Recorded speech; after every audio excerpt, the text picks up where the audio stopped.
Hello အားလုံးပဲမင်္ဂလာပါရှင် For your inner light ကနေကြိုဆိုပါရစေဒီနေ့မှာတော့အင်ဂျီကပေါ့နော်ပတ်စင်လုပ်ပေးနေကြဖြစ်တဲ့ပတ်စင်ဆိုပေမဲ့ဒီနေ့ကတော့ကြော်သွားရင်လာတော့မသိဘူးပေါ့နော်ဒီတစ်ဖက်သူရဲ့ energy check ပေါ့နော် energy check နဲ့secret feeling လေးကိုပေါ့နော်ဒီ reading လေးလုပ်ပေးပါမယ်တစ်ပတ်တစ်ခါလုပ်ပေးမယ်လို့ပြောထားတဲ့ဟာလေးနိရက်တောင်ကြော်သွားပြီပေါ့နော်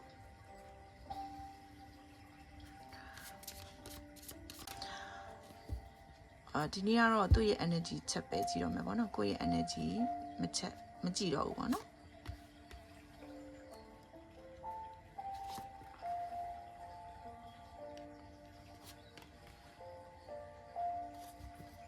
ဟုတ်ကဲ့ကြည့်လိုက်မယ်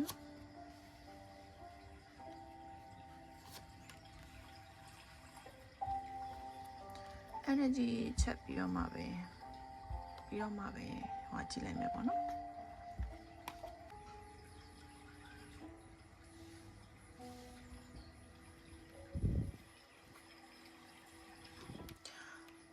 တော့ဘယ်နေကမိသားစုနဲ့ပေါ့နော်မိသားစုနဲ့ပျော်ရွှင်နေတာမျိုးမိသားစုနဲ့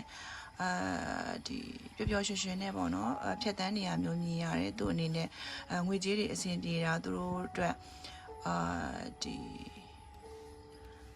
ငွေကြေးနဲ့ပတ်သက်ပြီးတော့မှအဆင်ပြေနေတာမျိုးပေါ့နော်အဲ့လိုပုံစံမျိုးမြင်ရတယ်မိသားစုနဲ့ဒါမှမဟုတ်ရှင်တချို့တွေမှာဆိုလို့ရှင်မိသားစုရှိရကိုယ့်ရဲ့တစ်ဖက်သူမှာအိမ်အောင်ရှိရလားအဲ့လိုပုံစံမျိုးမြင်ရဒါမှမဟုတ်လို့ရှင် single တွေဆိုလို့ရှင်တော့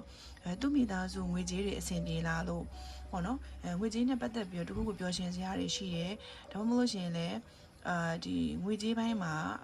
အဆင်ပြေလာလို့ပျော်ရွှင်နေရတာဒီလိုမျိုးပုံစံမျိုးလေးမြင်ရတယ်judgment ပြီးတော့လမ်းလိုက်မယ်နော်သူ့အနေနဲ့ပေါ့နော်ဒီမှာဆိုအခုမှသူ့အနေနဲ့သူ့ရဲ့အင်နာဆိုပေါ့နော်အင်နာအတွင်းကအရာကနေပြီးတော့ဒီဘယ်လိုပြောရမလဲဆိုဒီစိတ်တိုင်းကြပေါ့နော်သူဒီစိတ်တိုင်းကြမဟုတ်ပဲနဲ့သူ့အနေနဲ့တာဝန်တွေဝတ္တရားတွေပေါ့နော်သူထမ်းထားရတဲ့အရာတွေအဲ့ဒီအရာတွေနဲ့ပဲသူ့အနေနဲ့အတိတ်မှာတော့ကနေခဲ့တယ်ပေါ့နော်အဲ့ခါကျတော့အခုအချိန်မှာကျတော့သူ့အနေနဲ့သူအစစ်အမှန်ကိုသူ့အနေနဲ့ပြန်လဲပြီးတော့မွေးဖွားလာတယ်ဆိုတဲ့ပုံစံမျိုးဒီသူ့ရဲ့ဒီအတွင်းက inner wall ကအခုမှစပြီးတော့ဒီစပြီးအလုပ်လုပ်လာတာပေါ့နော်အဲ့လိုပုံစံမျိုးဘာလဲဆိုတော့သူ့အနေနဲ့အတိတ်မှာတော့ကမိသားစုနဲ့ပတ်သက်ပြီးတော့တာဝန်ယူထားရတာမိသားစုအတွက်ကိုတွေးပေးနေရတာအဲ့လိုမျိုးလေးတွေရှိလိမ့်မယ်ပေါ့အဲ့ခါကျတော့သူ့အတွက်ကိုသူတည်တည်ချာချာလေးအချိန်မပေးနိုင်ဘူးဆိုတဲ့ပုံစံမျိုးဖြစ်ခဲ့လိမ့်မယ်အဲ့ခါကျတော့အခုအချိန်မှာကျတော့သူ့အနေနဲ့ကမိသားစုနဲ့ပတ်သက်ပြီးတော့သူ့အနေနဲ့နည်းနည်းလေးစိတ်ချရသွားပြီနည်းနည်းလေးလည်းဖြစ်ချင်းဖြစ်မယ်အများကြီးလည်းဖြစ်ချင်းဖြစ်မယ်ပေါ့နော်ဒီမှာပျော်ရွှင်နေရပြီးတော့သူ့အတွက်နည်းနည်းလေးဒီလက်လွတ်နိုင်သွားပြီဆိုတော့ energy မျိုးမှမြင်ရအဲ့ခါကျတော့သူ့ရဲ့အတွင်သူတကယ်ဒါမှမဟုတ်လို့ရှင်ဒီလိုလဲတွေ့လို့ရတယ်ပေါ့နော်အတိတ်မှာတော့ကသူ့အတွက်ဒီပိတ်မိနေတဲ့အရာတွေကနေသူအခုချိန်မှာပြန်ပြီးတော့ဒီလွတ်မြောက်သွားတယ်ဆိုတော့ပုံစံမြင်ရတာကတော့အခုမှပဲသူ့အနေနဲ့တည်တည်ချာချာလေးသူ့ကိုသူပြန်လဲပြီးတော့သိရှိလာတယ်ပြန်လဲပြီးတော့အစ်စ်တပံပြန်လဲမွေးဖွားလာတယ်အဲ့လိုပုံစံမျိုးလေးမြင်ရတယ်ပေါ့နော်2 August ဆိုတာကအခြေရမှာဆိုလို့ရှိရင်တော့အကောင်းဆုံးပဲပေါ့နော်ပြောရမယ်ဆိုရင်သူကကြတော့ဒီ soul connection ရှိရပေါ့နော်အချစ်စစ်ဆိုတဲ့ပုံစံမျိုးပဲလဲသွားတယ်သူနဲ့ကိုယ်နဲ့ကြားထဲမှာဖူးစာဘက်ပေါ့နော်ရေစက်ဒီလိုမျိုးအတိဘွားတွေများစွာတွေကရေစက်တွေရှိခဲ့တယ်သူပေါ့နော်အဲ့လိုမျိုးတွေလည်းများတယ်ပြီးတော့အချစ်စစ်ပေါ့နော်အချစ်စစ်ချင်မှန်ပေါ့ပြောမယ်ဆိုကိုကသူ့အတွက်အချစ်စစ်ချင်မှန်အဲ့လိုမျိုးသူခံစားရတယ်အတိတ်မှာတော့ကကိုထားလိုက်ပါတော့ကိုနဲ့အဆင်မပြေတာပဲဖြစ်ဖြစ်ဝေးကွာခဲ့တာပဲဖြစ်ဖြစ်ကဒီမိသားစုပေါ့နော်မိသားစုငွေကြေးကြောင့်မိသားစုတွေသူ့ရဲ့မိသားစုငွေကြေးတွေအဆင်မပြေလို့ဒါမှမဟုတ်လို့ရှင်သူ့ကိုတာဝန်ယူနေရတဲ့အတွက်ကြောင့်မလို့ဒီအခြေရေးကိုဦးစားမပေးနိုင်တာပေါ့နော်အဲ့လိုပုံစံမျိုးအခုချိန်မှာတော့သူ့အနေနဲ့သူ့အတွင်းထဲကသူ့အစစ်အမှန်သူတကယ်လိုချင်တဲ့အရာတွေကိုသူပြန်လဲပြီးတော့သိရှိလာတဲ့အတွက်ကြောင့်မလို့အဲ့ဒီအတိတ်ကအရာတွေကနေသူယုံထွက်တယ်ပေါ့နော်အဲ့လိုမျိုးတာဝန်တွေဝေတရားတွေ အေကနေပြီးတော့သူယုံထွက်ပြီးတော့ကိုကသူ့အတွက်တော့စစ်မှန်တဲ့သူဆိုတာကိုသူ့အနေနဲ့အခုချိန်မှာတော့သိရှိနေရပေါ့နော်အဲ့လိုပုံစံမျိုး justice ဒီမှာကိုပေးတဲ့လောက်သူပြန်ပေးခြင်းနဲ့ဆိုတော့ပုံစံမျိုးအဲ့လိုမျိုးပဲjustice ဆိုတော့တရားမျှတတာပေါ့နော်မျှတတာဖြစ်ခြင်းနဲ့သူ့အနေနဲ့ဒီလိုတယောက်ကကိုဟာပေါ့နော်လာကြည့်နေတဲ့သူကိုဟာသူတို့အပေါ်ကိုကောင်းနေဆိုတာကိုသူသိတယ်အဲ့လိုမျိုးမြစ်တာတွေထားပြီးတယ်အဲ့လိုမျိုးစစ်မှန်တဲ့သူဆိုတာသူ့အနေနဲ့အလိုလိုခံစားမိရဒါကြောင့်မို့ကို့အပေါ်မှာသူပြန်ပြီးတော့တရားမျှတခြင်းနဲ့ပေါ့နော်ပြောမယ်ဆိုလို့ရှိရင်ကိုပေးတဲ့လောက်သူပြန်ပေးခြင်းနဲ့အဲ့လိုပုံစံမျိုးဒါကြောင့်မလို့သူ့အနေနဲ့သူ့ဘက်မှာဆူတောင်းနေရမျိုးလည်းရှိတယ်လို့မျိုးသူ့ကိုသူပြန်ပြီးတော့ဒီပြင်ဆင်နေတာမျိုးရှိရပေါ့နော်အစိတ်ပိုင်းဆိုင်အကုန်လုံးဒီရုပ်ပိုင်းဆိုင်ရာတွေမှာရောပြီးတော့သူ့ရဲ့ career သူ့ရဲ့အတွေ့အခေါ်တွေဒီလိုမျိုးပေါ့နော်အကုန်လုံး balance များအောင်မြတ်တတတွေးတက်အောင်ပြီးတော့သူ့ဘဝကိုလည်းသူဟန်ချမ်းညီအောင်လို့သူ့ကိုသူအခုချိန်မှာ healing လုပ်နေတယ်တချို့တွေဆိုတရားထိုင်နေတယ်healing တွေလုပ်နေတယ်7 chakra healing တွေလုပ်နေတယ်အဲ့လိုပုံစံမျိုးမြင်ရတယ်အဓိကတော့ပို့ပြီးတော့သူဒီကိုနဲ့တွေ့တဲ့ကိုနဲ့စုံတဲ့အခါကြောင့်လို့ရှိရင်သူ့ဘက်ကနေပြီးတော့အရင်လိုမျိုးမဖြစ်အောင်သူ့ဘက်ကနေပြီးတော့လိုအပ်ချက်ရှိတဲ့အရာတွေကိုသူပြင်ဆင်နေတယ်အဲ့လိုပုံစံမျိုးပေါ့နော်ကဲပါ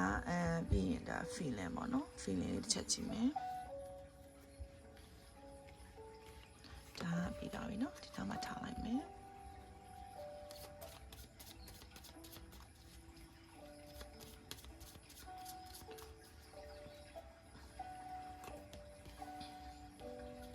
feeling ဘယ်နဲ့ကကြည့်ကောင်းလဲ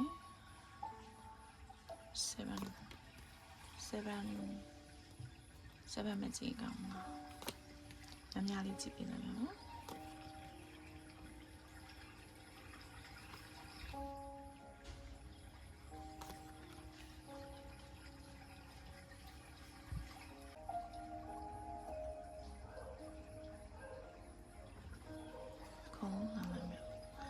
I love you တဲ့ကိုသူချစ်တယ်ပေါ့နော် so many things remind me to ဒီကိုတတိယစေတဲ့အကြောင်းအရာတွေကတော့အများကြီးပဲပေါ့နော်ပြောမယ်ဆိုလို့ရှိရင်ဘယ်ဟာလေးပဲတွေ့သူကကိုတတိယနေတယ်အဲ့လိုမျိုးဒီအရာအလုံးကကိုတတိယစေမဲ့အကြောင်းအရာလေးတွေပဲဖြစ်နေရပေါ့နော်သူ့ဘက်မှာကိုအနာနေလို့ရှိရင်တဲ့ဘယ်လိုပြောရမလဲအရန်သူ့ကိုအဲ့လိုမျိုးဘယ်လိုပြောရမလဲ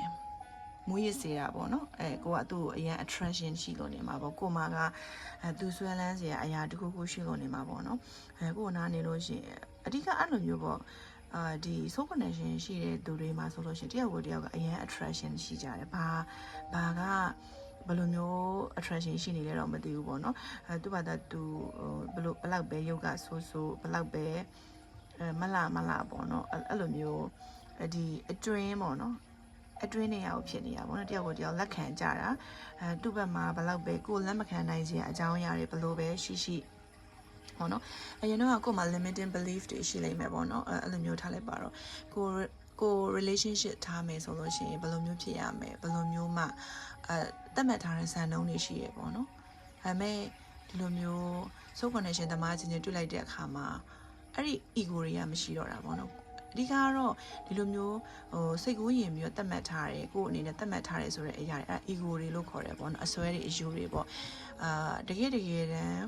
အချစ်စစ်နဲ့တွေ့ဆုံတဲ့အခါကျတော့လူတွေကဒါတွေကိုမကြည့်နိုင်တော့ဘူးအဓိကကိုလက်မခံနိုင်ကြအကြောင်းအရာတွေရှိရင်တော့မှသူမို့လို့လက်ခံသွားတယ်ဆိုတဲ့ပုံစံမျိုးဖြစ်သွားတယ်အဲ့လိုမျိုးပေါ့နော်အဲ့လိုမျိုးဖြစ်အောင်လဲဒီနှစ်ဖက်စလုံးမှာပေါ့နော်သူ့ဘက်မှာဆိုလို့ရှိရင်လည်းသူစိတ်ကူးရင်ထားတယ်ပေါ့နော်ဒီစိတ်ကူးရင်ထားတဲ့သူတယောက်ရှိလိမ့်မယ်ဒါပေမဲ့ကိုတွေးလိုက်တယ်ဆိုလို့ရှိရင်အဲ့စိတ်ကူးရင်ထားတဲ့အရာတွေနဲ့တလွဲစီဒါပေမဲ့လည်းဘာဖြစ်လို့လဲမသိကိုမလို့လက်ခံတာအဲ့လိုပုံစံမျိုးပေါ့နော်အဲ့ဒါက soul connection သမားတွေအများစုရင်ဆိုင်ရတဲ့ challenge ပေါ့နော်ဘာလို့လဲဆိုတော့အချစ်စစ်ကိုဖော်ပြတဲ့အခါမျိုးမှာ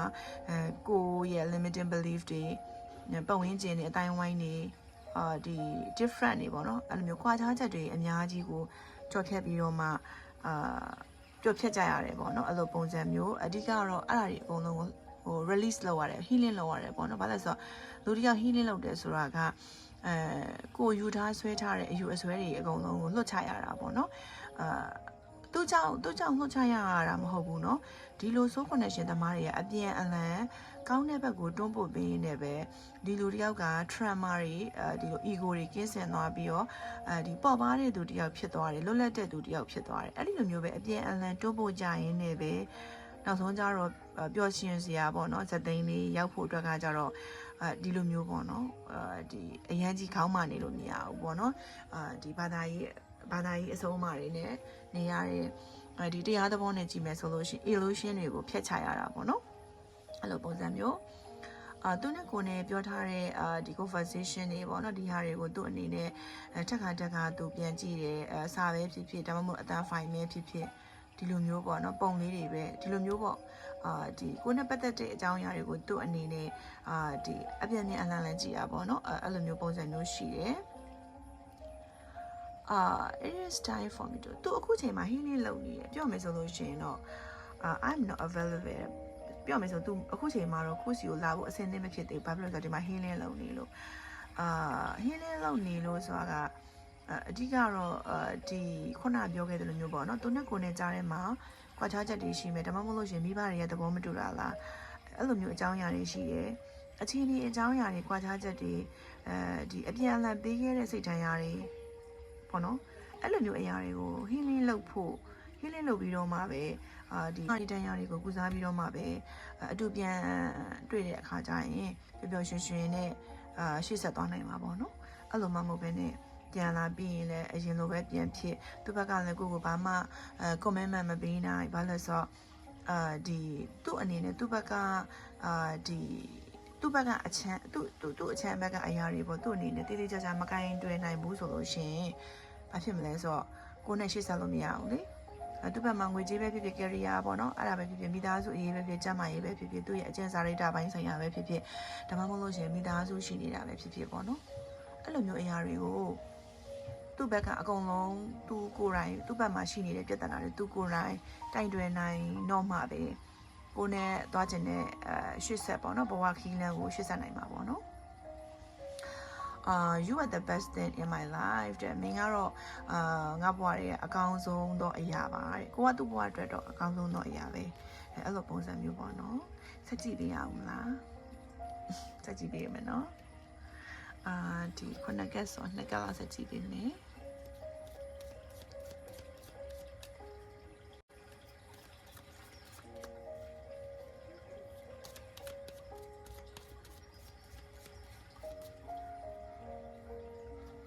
လေးဖြစ်မလဲ